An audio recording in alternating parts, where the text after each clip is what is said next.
5, 4, 3, 2, 1, 0. All engine running. Liftoff. We have a liftoff. This is About Space, America's return to space, with news and information on our U.S. space program. Is your host of About Space, David Denard. Welcome, and thanks for joining us. We'll have reports from Florida Space News Editor Don Meyer and Rick Potluck from our Washington Bureau. For the first time in history, NASA astronauts have launched from American soil in a commercially built and operated American crew spacecraft to the International Space Station. The SpaceX Crew Dragon spacecraft carried NASA astronauts Bob Behnken and Doug Hurley.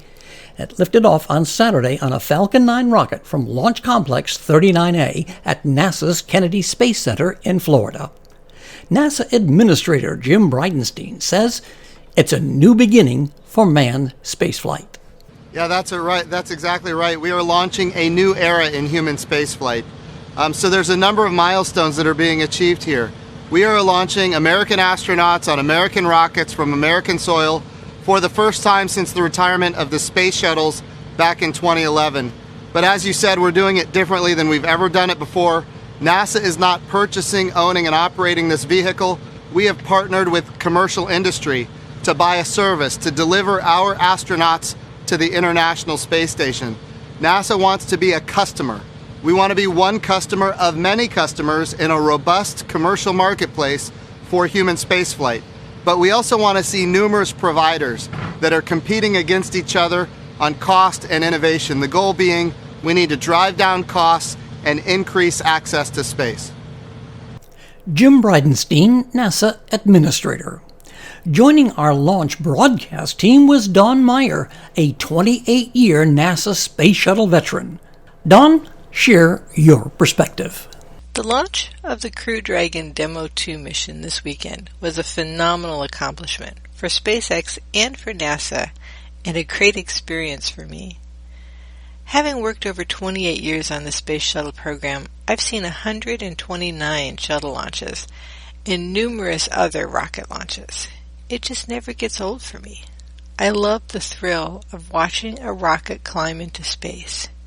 I am always cheering it on, urging it into orbit, and this was certainly no exception.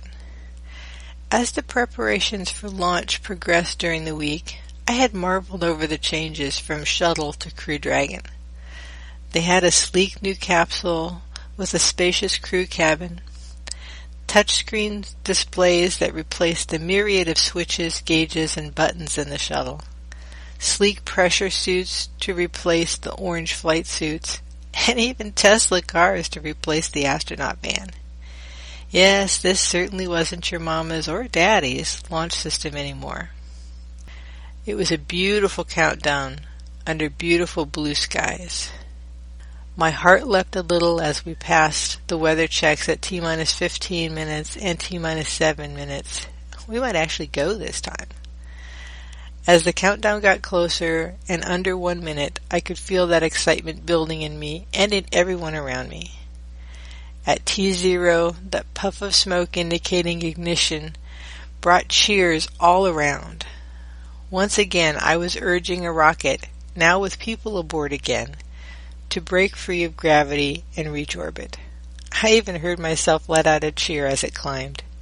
We were back in the launch biz again after a long 9-year dry spell.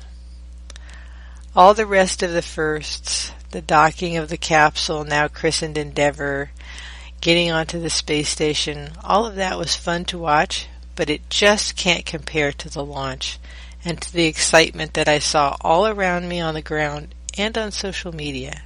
We are back in space, launching astronauts from American soil again. It's been a long time coming, and it feels great. This is Don Meyer, reporting from America's Spaceport for About Space Today. And from our Washington News Bureau is Rick Potluck. Rick, what was it like for you? David, the trip to the International Space Station was smooth sailing for astronauts Bob Behnken and Doug Hurley. And during the trip, they paused to honor a time-honored tradition that goes all the way back to 1961 when Alan Shepard named his capsule Friendship 7. Here's Doug Hurley. Over the years with spacecraft going way back to the Mercury era, and then a tradition that's been carried on ever since with all our space vehicles, including the Soyuz. We're given the honor to name this capsule. I know most of you at SpaceX especially know it as Capsule 206, but I think all of us thought that we could maybe do a little bit better than that. So without further ado, we would like to welcome you aboard Capsule Endeavour. We chose Endeavour for a few reasons. One, because of this incredible endeavor NASA, SpaceX, and the United States has been on since the end of the shuttle program back in 2011. The other reason we named it Endeavour is a little more personal to Bob and I. We both had our first flights on Shuttle Endeavour, and it just meant so much to us to carry on that name. That's what we decided to go with. So we hope you enjoy that name, and once again, welcome on board. The next afternoon, following a flawless approach and a docking, we heard this. SpaceX Dragon on the Big Loop. The hatch is open in 5.54.400. How copy? Hi, copy. Hatch is open. Great to hear. Thanks. Once on board the ISS, NASA Administrator Jim Bridenstine had some welcoming words to the two newest members on board the ISS. Station, this is the NASA Administrator. Can you hear me? We hear you loud and clear, sir. Welcome to the space station. Thank you, Chris. It's good to see you. And welcome to Bob and Doug. I will tell you, the whole world saw this mission, and we are so proud of everything you have done for our country, and in fact, to inspire the world. We sure appreciate that, sir. It's obviously been our honor to be just a small part of this. We have to give credit to SpaceX, the Commercial Crew Program, and of course NASA. It's great to get the United States back in the crewed launch business, and we're just really glad to be on board this magnificent complex. And I just wanted to find out if you guys got any sleep on your way up there the last, I'd say, I got 19 hours. Did you guys get any sleep? We did get probably a good 7 hours or so opportunity for sleep, and I did succeed at sleep, and Doug did as well. So the first night is always a little bit of a challenge, but the Dragon was a slick vehicle, and we had good airflow, and so we had an excellent evening, and just excited to be back in low Earth orbit again. And so the era of space Uber is upon us. I'll have more from Bob, Doug, and the ISS Commander Chris Cassidy on Friday as part of the America in Space series.